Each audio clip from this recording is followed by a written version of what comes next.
plane, as a matter of fact, today from the European Union. And I would hate to think that when I travel on an American airline, they will not respect the laws in the European Union, or the European Union might decide they don't have to respect our laws. I urge a no vote on this bill. Yield back the balance of my time. Someone yields back. Gentlelady from Florida. Yes, sir. When I was coming up, I used to like this program, Sergeant Joe Friday, and he would say, "The facts, ma'am, just the facts." And I have a few facts about the European Union emissions trade scheme or scam, or however you want to call it. The U.S. airline will be required to pay for carbon alliance for all segments of flights between the United States and Europe. For example, a flight from Los Angeles to a European city, airlines would be liable for emissions over the U.S., Canada, and international waters. 2, fees for carbon alliance under the system would be paid directly to EU's member states without obligations to be used for aviation emission impact. The EU tax violates U.S. sovereignty by imposing liability on U.S. airlines for operating in the U.S. national airspace system. Additionally, President Obama's administration testified before the House Committee on Transportation and Infrastructure that the EU's tax is inconsistent with international aviation law. And in closing, I want to thank Chairman Mica, all of the members that went with us to talk to our partners across the water in Canada, and Ranking Member Ray Hall for bringing this bill to the floor. And I would encourage my colleagues to protect the U.S. airlines, U.S. customers, and U.S. jobs, and support this legislation. I reserve the balance of my time. Gentlelady reserves. Gentleman from Wisconsin. Yes, Mr. Speaker. I would remind the two previous speakers from Massachusetts and California that we're not in any way talking about EU passing laws governing the behavior of our planes or anyone else in EU territory. We are talking about EU attempting to exercise extraterritorial jurisdiction over flights over the United States or international waters in violation of the agreement reached by each of the EU countries separately with ICAO, as well as, of course, every other country, 190 in the world, that belong to that international order that allows for the peaceful movement of aviation throughout our globe. To deny that would be very disruptive and set a precedent that cannot be accepted. And that's why not only our administration, but the administrations of over 21 other countries joined recently in New Delhi, India, to condemn this. Other countries are in the process of adopting legislation similar to that which we are adopting here today. We're not talking about emission trading schemes or anything else.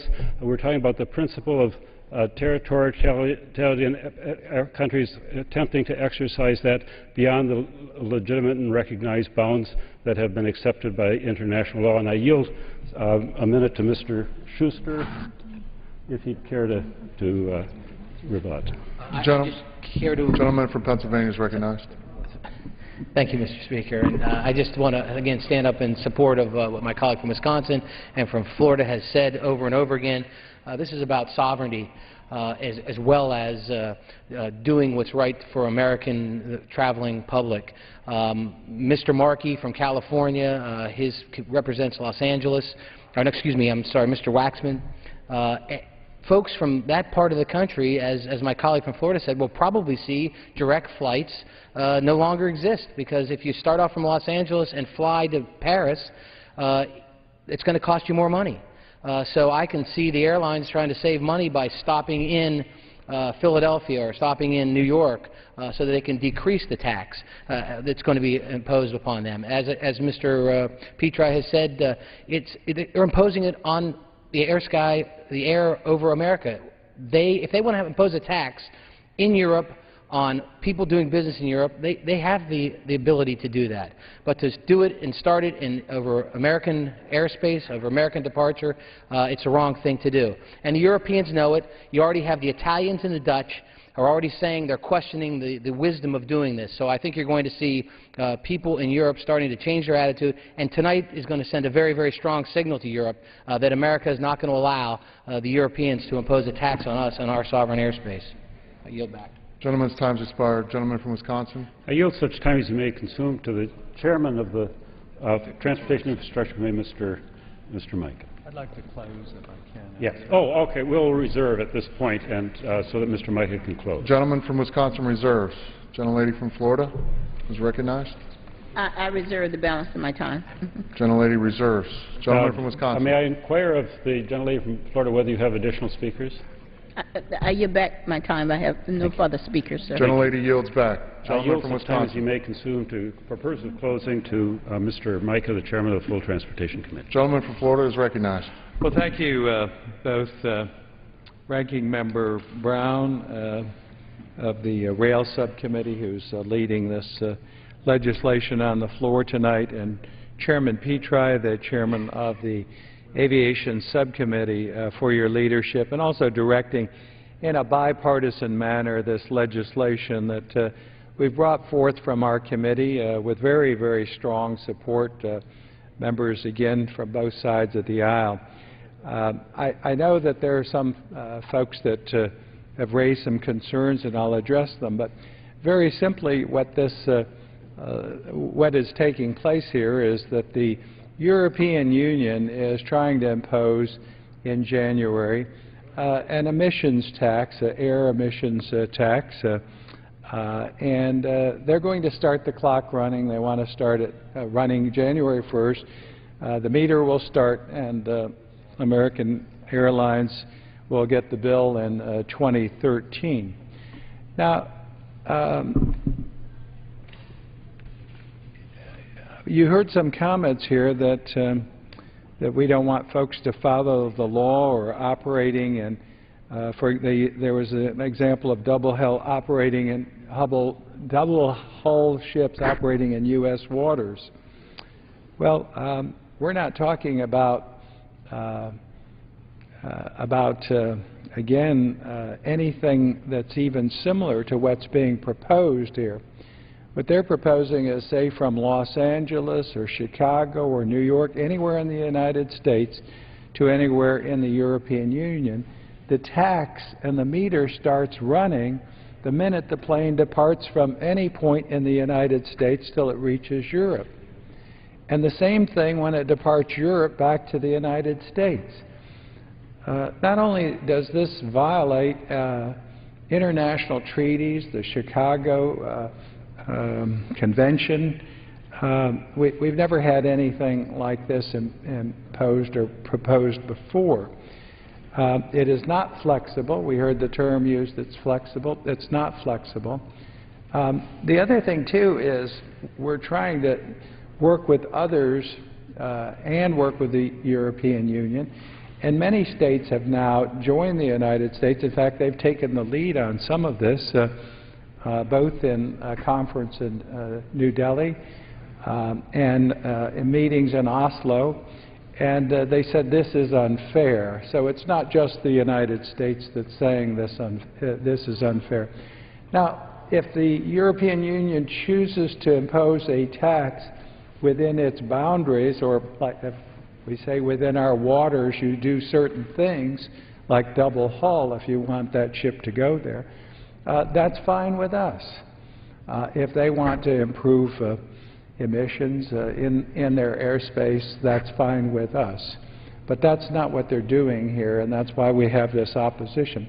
The second point is, if you really care, and I don't want to get into the climate debate, but if you really care about eliminating emissions, and I know the airlines do, because the more emissions they eliminate and the more they can conserve fuel, that's their bottom line, and it's very important to them. But that being said, again, one of the most important points of all of this is that, again, this money that they're collecting, and it's a tax grab by the European Union, that this money that they're getting doesn't necessarily have to go into, there's no requirement that goes into eliminating emissions from aircraft. In fact, they told us that you can buy your way out, or you can buy some other trade for some other industry. So it doesn't set out to do what, again, is being forecast or demonstrated. In fact, they're very unclear as to how this will be totally instituted. There's what's called an Article 25 provision within their current law, and this is, as I've checked, October, almost the end of October. This goes into effect in January, and they can't tell us, they couldn't tell us on Friday, and they couldn't tell us here in the United States or in Brussels what the provisions of Article 25 and exactly how they will implement this. So I think that what will happen here is we send a strong message. Yes, we're for protecting the environment. We have no problems with the European Union taking measures within their borders, and our airlines should comply and other carriers should comply, both departing and arriving. They can do that. But when you stop and think that this would impose a European tax over the skies of the United States, never heard of anything like that before. So again, we are willing to work with our European counterparts. We believe that November 2nd, we were informed that when we were in Montreal meeting with ICAO representatives, that this will be brought up before that international body, that's the International Civil Aviation Organization, that sets all the protocols, the standards, security, safety provisions. And we will win in that body a legitimate vote by a very wide margin. The Europeans will be left behind on this issue. But we all want to work with them. They're our friends. This shouldn't lead to a trade war. It should lead to a resolution that does improve our environment, that does allow the European Union to do what they need to do, and also that if we're going to impose this, that we have some understanding of how we can do better in reducing air emissions. I yield back the balance of my time. All time has expired. The question is, will the House suspend the rules and pass H.R. 2594? Those in favor say aye. Aye. Those opposed, no. In the opinion of the Chair, two-thirds being in the affirmative, the rules are suspended. The bill is passed, and without objection, the motion to reconsider is laid upon the table. Pursuant to Clause 12 of Rule 1, the Chair declares the House in recess till approximately 6:30 p.m. today. So the House is gavelled out, but members plan to return at 6:30 p.m. Eastern for votes and general speeches. Tomorrow, we expect debate on a